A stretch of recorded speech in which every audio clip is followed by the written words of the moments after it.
Hello boaters, welcome to Narrowboat Journeys. Well, here we are.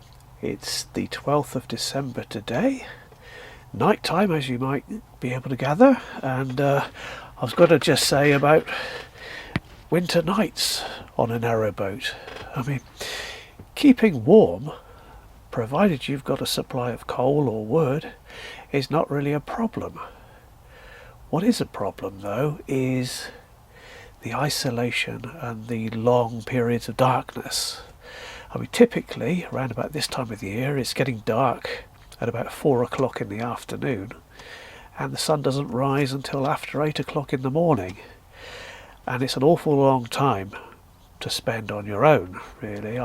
During the day I can get things done, weather permitting, but really from when the sun sets, I often have plans for things to do in the evenings, but to be honest, by the time that comes around, I've usually had enough.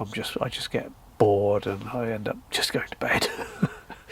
So typically, I'll eat round about 6 o'clock, and more or less I don't tend to watch TV, but I will go to bed very early, often about sort of 7 o'clock at night.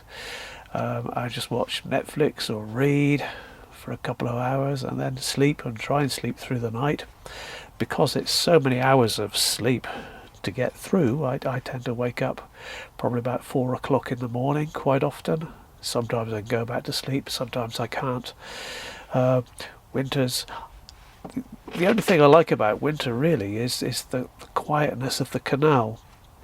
Everything else is kind of hard work. It's muddy, the darkness. It's mainly just the sheer amount of darkness. That balance is what causes the problem, or rather the imbalance is what causes the problem, because it's, at the time I'm recording now, it's 20 to 7 in the evening. In the summer, of course, I could just quite happily go out for a walk or a bike ride now, or even do some work on the boat if I wanted to, but not in the winter. So there's a window of daylight which is usually quite busy. I tend to do quite a lot of stuff then, because you've got to make the most of it whilst you can see what you're doing. The evenings are quite difficult. Recently, during the day, I've been decorating. This is the lounge part of my boat, and I've everything above the gunnel I've painted white, which has brightened things up considerably, because it was old pine tongue and groove. 30 years, the varnish had got dark and discoloured, and it all looked kind of grubby and dull, so it needed freshening up really, so that's good.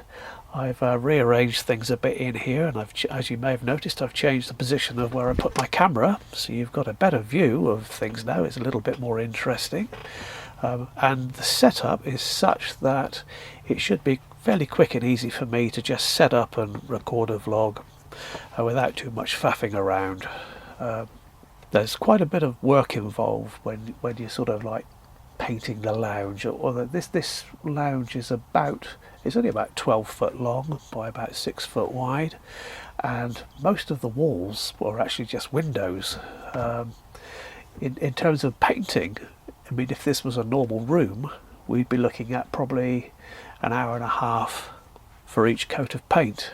It would be quite easy and straightforward, but because there's so much stuff in here and there's loads of stuff in the way, I had to do it in sections. The painting itself took 3 coats to cover up the pine sufficiently, so it was a case of do one side, and I had to move lots of stuff out of the way so I could get to that, give that 3 coats, and there's quite a bit of other bits of woodwork I had to do as well. Put all that back, then move on to the front section, which is in front of me right now. That little corner, that took quite a while to do, and then the other side. I mean, there's no chance I could do it all in one go. That would have been the ideal, of course, but I'd have had to have removed everything, and of course there's nowhere to put it all, so you've got to do it in little bite-sized pieces. I've put cling film, or you can't see it, not cling film, a bubble wrap over the windows, because the windows, there's 4 of them at the front here, and they're quite large, and only single glazed, and they let a lot of the cold in, and I found by adding 3 sheets of bubble wrap, they work really well. It keeps it much warmer in here. So this is the same polythene I've used. I used it last year. I saved it all, so you just put it back up with drawing pins. Works very well. Oh, and Mr. Midge and Mr. Bushka, they're fine. I can't really show you them at the moment because Bushka's sleeping on my bed and Midge is sleeping on the sofa back here, and I don't want to disturb them. But they're okay. They're not going out very much at the moment because it's winter, but they're happy enough.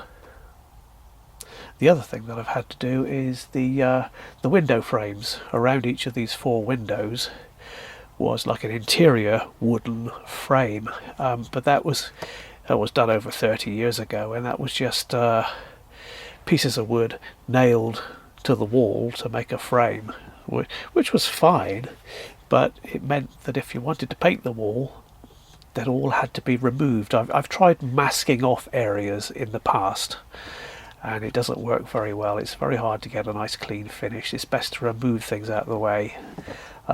So it was the job in here was to tear down these little window frames that I'd made and rebuild them into a complete self-contained unit. So it's basically the same again, just a little bit smaller and in one piece, so that I can just put it into where it should go and then secure it with 4 screws. And then should I need to paint the wall again, which you do need to do, when it's white, you're going to have to give them another coat of paint every year or 2, just to keep it fresh and clean. Yeah, the frames are now held in with just 4 screws, so all I have to do is take those out, then the whole frame can be lifted out, I can paint the wall, put them back in again, so that's a lot less fuss and bother. So I've done that side. So there's 2 windows to do on this side yet, so as soon as we've had a lot of rain recently, so I can't go out and cut wood and things like that, but as soon as I get some dry days, I shall make a start on that side. Lots of little, and then I need to do a lot of decluttering. There's a lot of stuff in here and a lot of it needs to go. The joys of winter. Oh dear. Anyway, so that's what I've been up to. I'm in an area of good internet signal at the moment. So provided we get a bit of sunshine, I will be able to carry on making videos. So we shall see. Anyway, I hope you have a great Christmas. Thank you for watching.